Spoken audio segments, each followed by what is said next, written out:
Well, I was starting to get a little antsy about getting stuff in the garden, so I got out the David Bradley with the disc on it, and I've been discing this up. This was potato ground last year, and I'm not going to have potatoes here. The potatoes are going to be in the other garden. But I got to start by disking it. I can get it to dry out a little faster because it was still pretty wet. In fact, it was kind of plugging on the disc, but I did one pass over it earlier, and I'm going to do another one yet now. But I got some stuff started, and this is something a little different. It's actually tobacco. You got to kind of start them a little odd, but I'm going to plant some of that. I've done it before, but one of the things that's good about is kind of protecting other plants from insects. So I happen to get 3 different kinds of seeds. You know, different breeds of tobacco. So I'm getting them started. But I can see my garlic has all come up rather nicely. And in fact, I had, well, both the garlic and then these are those multiplier onions that keep coming back all the time, you know, year after year.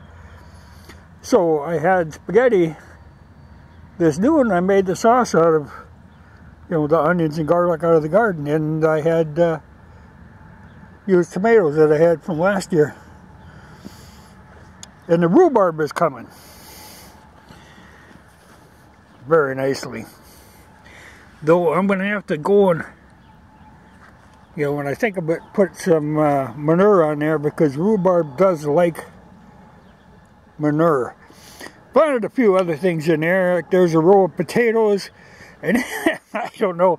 You know, normally I wouldn't put potatoes here, but I was peeling potatoes, and there were some sprouts, so I peeled them a little thicker, you know, and then planted them. You know, that way they'll go. And these things, I'm not really sure what I'm dealing with here, but I planted them. It was in a bag that I think my sister-in-law gave me last year, in a plastic bag, and I forgot all about them. And they were laying out here in the garden in the bag, and they were starting to grow. So I think it might be like chives or something. I don't know. They're like an onion, but really skinny, you know, so I don't know. Whatever they are. I figured, okay, I'll plant them. They want to grow, I'll plant them. But here's what I was saying about the disc. It's wet enough where it was starting to clog, you know, and then you can't get it to cut down in there. Though the battery, using an old battery for weight, works rather well. And I got room enough, I got to put 2 batteries on there, so I might do that. But before I start again, I got to clear that mud off. Otherwise, it just rides over the top. But the David Bradley fired up. Good machine. You know, that's a good machine, good tool. And I was actually running this little tiller. Now, this is one that my dad had bought years ago. And, you know, I've had it hanging around. I never really used it. You know, I used my big tiller. But for getting close to plants, it's kind of nice. It doesn't throw as much dirt as the big tiller does. So I guess, you know, go close to the rows with this little tiller, and then go between the rows with the big tiller. And good for getting around, like, between tomato plants and potato plants, that sort of thing. So I guess it's had it used, you know, but it's a little 2-stroke, you know, you got to mix the gas and oil. But it's light, easy to run, which is why my dad used it, because it was easy for him to handle. The big tiller he couldn't handle. But everything is coming along. But I just thought, well, I better get a start on it. And I disced the other garden, you know, the big garden. I've got once over with that with the disc, but I got to go in there and pull that corn stalks out of there because that's a nuisance. But here I was trying to get it to dry out and then to smooth down a little because it was fairly rough in here from when I dug the potatoes. So hopefully this will make it a little easier to till, and it'll certainly dry it out. You know, it helps. It just helps just to get it to dry out because remember it wasn't that long ago this was under snow. And normally the idea is you put potatoes in on Good Friday. I don't think I'm going to make that. But maybe, you know, if we don't get more rain or anything. It's a fine piece of machinery though.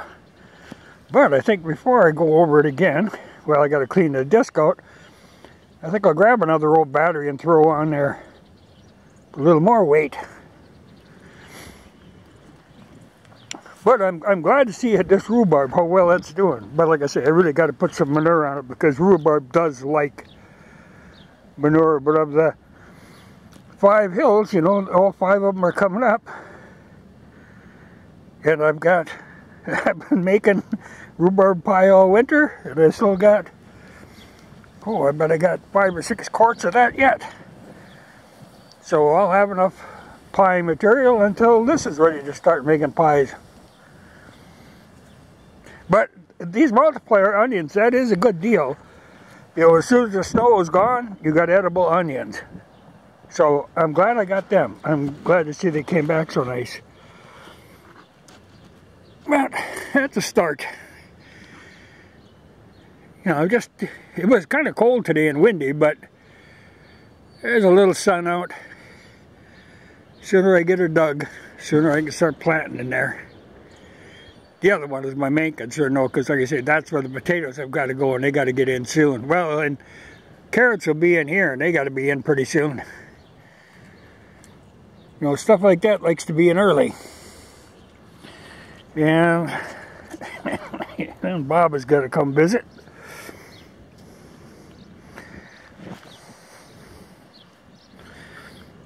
He's a bugger in the garden. He is not a graceful animal. But he likes when I'm talking. He's got to check it out. But she's starting to green up. You know, you see little bits of green poking through here and there.